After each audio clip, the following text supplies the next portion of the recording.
যারা সত্য কথা বলে তাদেরকে কেউ কোনোভাবে কোনোদিন থামাইতে পারে না। আর সত্য কথা বললে চুলকানি সবার একটু বেড়ে যায়। দেখেন বসুন্ধরা গ্রুপের বিপক্ষে কিছু কথা বলছিল আমাদের হাসনাত আবদুল্লাহ ভাই সংসদে বসে। তার কিছু অপকর্ম নিয়ে, তারপরে তার কিছু মামলা নিয়ে, যে তার নামে মামলা আছে সেই মামলার কারণে তাকে ধরা হয় না কেন, এটা নিয়ে সরকার তাদের সাথে কোনো সমঝোতা করছে নাকি, আর যদি না করে তাকে কেন ধরা হচ্ছে না আর তার বিরুদ্ধে মামলা করার হয়েছে সেটার কিছু দেখছে না কেন, সেইটা বলার পরে বসুন্ধরা গ্রুপের মালিকানাধীন কিছু সাংবাদিকরা, কিছু মিডিয়ারা আপনার মাত্র ৮০ ঘন্টার মধ্যে ৯৯টা ভিডিও পোস্ট করছে। বুঝতেছেন তো? এই কথাটা বলার পরে হাসনাত আবদুল্লার পিছনে উইঠা পইরা লাগছে কিভাবে তাকে অপমান কইরা হ্যারাসমেন্ট করা যায়।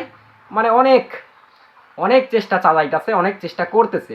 আসলে বাংলাদেশের জনগণ জানে যে এখানে কি ঘটতেছে, কি কারণে ঘটতেছে, আর এগুলো কির জন্য হইতেছে।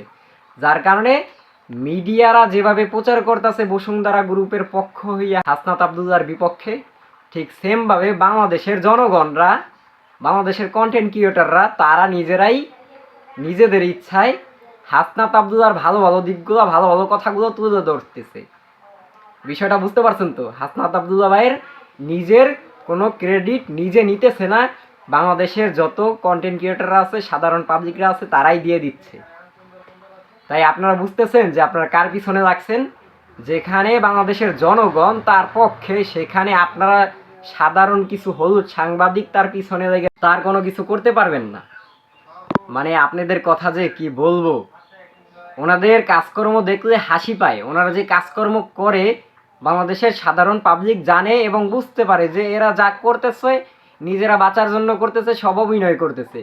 কয়েক বছর আগে সাইম সোবাহান আনবির, বসুন্ধরা গ্রুপের চেয়ারম্যান, তার বিরুদ্ধে একটা অভিযোগ হয়েছিল যে একটা মেয়ে মারা গেছে, সেইখানে সে নিয়মিত যাইতো আসতো এবং কি তার ফ্ল্যাটের যে ভাড়া আছে সেই ভাড়াটা পর্যন্ত দিত।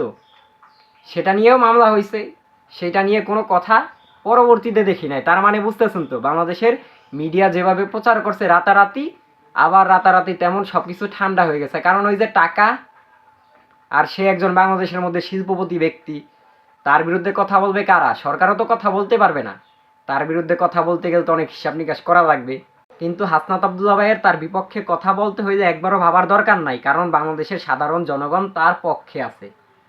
আর সাইম সোবাহান আনবির, ইনি যে অপরাধী, ইনি যে দখলদারিত্ব করছে, ওনার টাকা পয়সা আছে, যার কারণে মানুষের অনেক জমি জমা দখলদারি করছে জোর টোর কইরা, সেগুলো বাংলাদেশের জনগণ বিভিন্ন সময় বিভিন্ন মিডিয়ার মাধ্যমে দেখতে পারছে। তাই অপরাধীরা সবসময় অপরাধ ঢাকার জন্য বিভিন্ন কাজকর্ম করবেই, তাতে হাসনাত আবদুল্লাহ ভাইয়ের কিছুই যাবেও না, আসবেও না। কারণ কথা বলতে হবে, সত্য কথা বলবে যে, তার পক্ষে বাংলাদেশের জনগণ থাকবেই। ধন্যবাদ সকলকে মূল্যবান কথাগুলো শোনার জন্য এবং ভিডিওটা দেখার জন্য। আসসালামু আলাইকুম।